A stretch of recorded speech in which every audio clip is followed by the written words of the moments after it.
We all want to be able to change the way we feel. That's what I spend my life showing people how to do. And what most people don't know is emotion is created by motion. The way you move determines the way you feel. You have 80 different muscles in your face, 80. For most people, this is the largest area of unemployment in the country. They use the face the same way, they feel the same emotions over and over and over again. So what I was saying is I have this deal with myself called priming.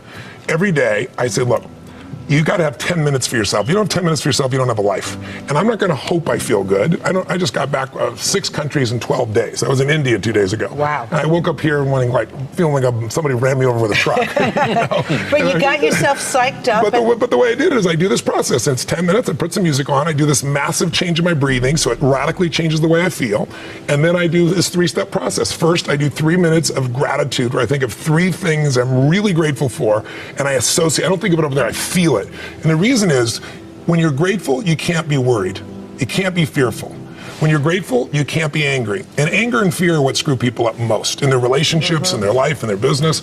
So I wire myself. I was saying to you that most people want to be happy, but their habit is to be worried or pissed off or frustrated or stressed. And so they've got a highway to stress and they got a dirt road to happiness. So I wire myself. I've got a highway to gratitude, which changes all your emotions. And then I do a 3-minute process of kind of a prayer for my family and friends. And then I do a 3-minute process of the top 3 things I want to accomplish. I see it as done and I feel it. I'm done in 10 minutes. So sometimes I go 20, but my deal is 10, so there's no excuse not to do it. Most people have a belief about what their real potential is no matter what you tell them.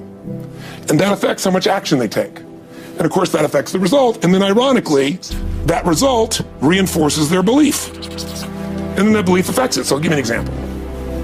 Let's say a person has unlimited potential, we all agree. But they take little action, little results. Why? Because they have to start with a problem with their belief. They don't believe it's really going to happen for me. Maybe for Frank Kearns because he's got the cool hair and stuff, or maybe it's for you because you're so driven, but it's not me. Maybe Tony Robbins because he's a freak, got these big teeth. Whatever their thought process is, right? They got this thing, right? But what happens is, if you believe that there's very little potential, how much action are you going to take? Nothing, little. And when you take little potential with a little action, what kind of results do you get?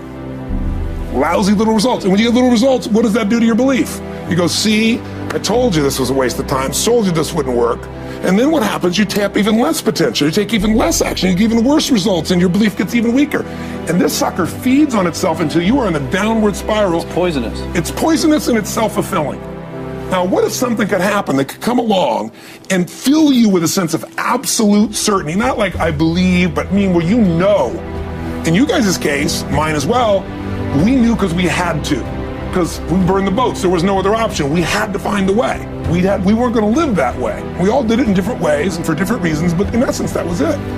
If you get yourself in a state of certainty that this is going to work, I'm going to find a way, and if this doesn't work, I will make the way, then you tap a lot more potential. And when you're certain in your potential, you take massive action. When you take massive action, you really believe in something, you get great results. When you get great results, your brain goes, see, I told you I was a stud.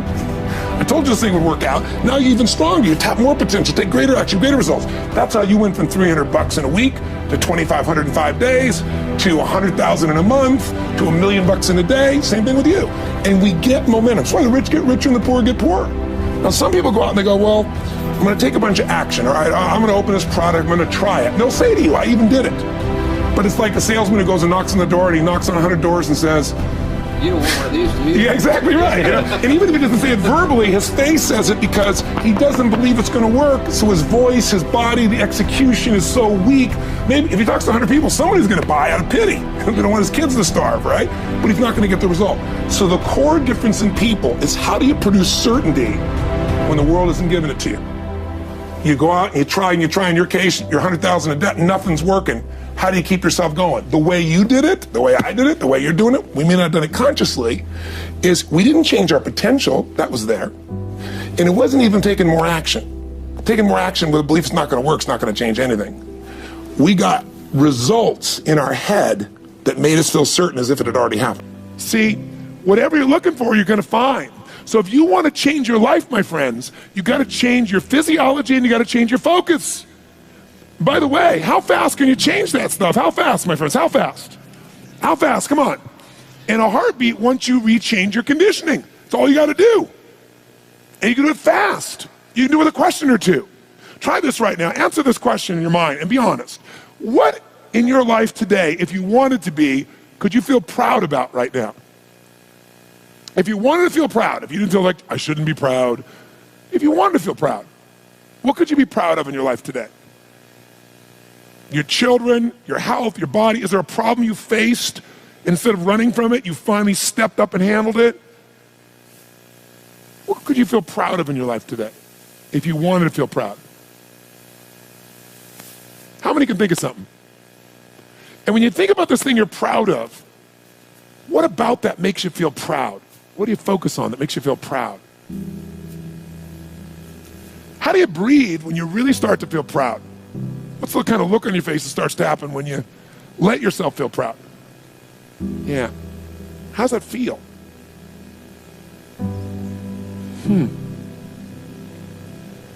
Think of another area of life. Think of an area of life that you're grateful for. Or if you go, I'm not grateful. If you wanted to be grateful, what's an area you could feel grateful for? What could you feel grateful for if you really wanted to feel grateful? How many can think of something you can feel grateful for? Let me see your hands. And what about that are you grateful for? What do you focus on that makes you feel grateful? How does it feel when you're really, truly feeling filled with gratitude?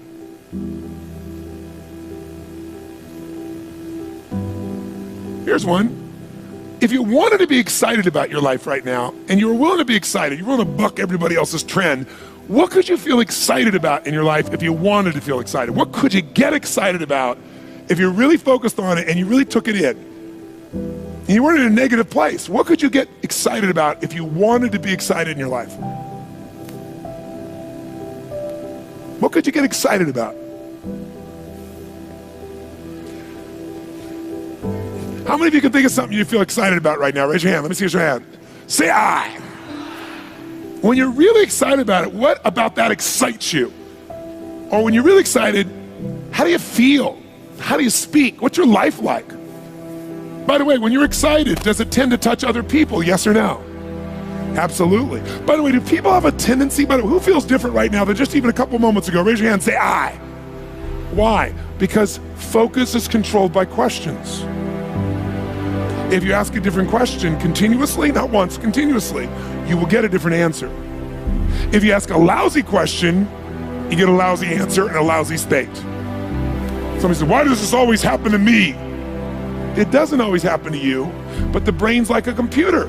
Ask it a question, it'll have to come up with an answer because you deserve it, you idiot. Someone will say, how come I can never lose weight? You can lose weight, but if you keep saying, how come I can never lose weight, the brain's got to come and answer. It goes, you're a pig. Lousy questions create what? Lousy answers. Ask a better question, get a better answer. Now here's what I want you to get. I want you to get that you can change your state. How fast, guys? How fast? How fast?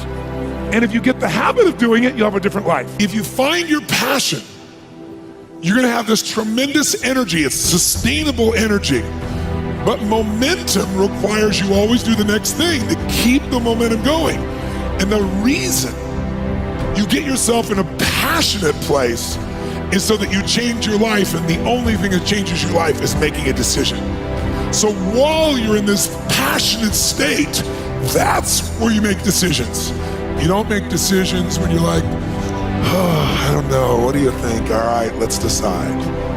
If you make a decision in a state without momentum, if you make a decision from a place where there's no passion, you are not going to get momentum. It'll kill momentum. It's decide, commit, and resolve. Some of you, in the past, you've gotten momentum, you've gotten passionate, you've even made a decision, but a decision is the first step. Decision is like a war. I gotta do this or that. All right, I'm gonna make myself do this.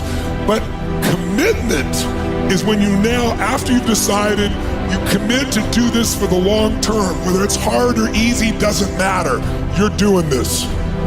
It takes it from this moment and it carries it into the future even when things are difficult. And the third state is resolve. Resolve means it's done. It's like, it doesn't even if you took action, it's done inside you, so it's done out there. There's no question whatsoever. Then once you decide, the only way the commitment and the energy and the momentum continues is if you take immediate, massive what, my friends? Massive what? Write down in your notes, massive action is the cure-all. Massive action is the cure-all. If you're having a difficult time with something, your relationship isn't where you want it to be, your finances are not where you want to be, your body's not where you want to be, your business is not where you want to be, you need to take massive action. And if that doesn't work, try something else. If that doesn't work, try something else. Keep going with massive action and you will find the way, because it will give you momentum.